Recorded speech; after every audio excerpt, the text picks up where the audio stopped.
nataka uache kwenda kazi sasa, alafu huko unatutekea. Nikasija kusikia vizuri. Unasema? Utaacha kazi huko unatekea basi.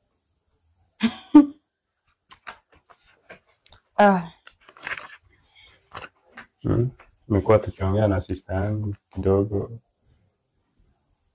Nasema umechange tangu upate kazi, kama for us kurudi vile tulikuwa lazima uache hii kazi sasa tukae vile tulikuwa wakati tulikutana. You know, the biggest asset mtu ako nayo ni mind yake. Kuwa able to think for themselves. That's the only thing yenye inaweza kutoa kwa hii poverty stricken mentality and place yenye uko.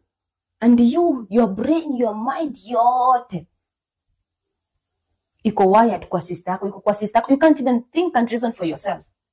Amenitoa mbali yule. So you want me to leave job kwa sababu sister yako amesema? Kwa sababu job yangu, kazi yangu, pesa zangu zinanipea powers.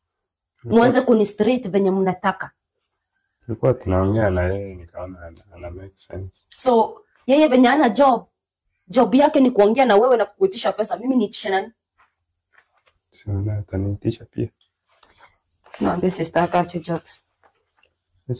Did you tell your sister that I make more money than you? And you unampeanga pesa kwa sababu mimi nina pull pia hizo pesa?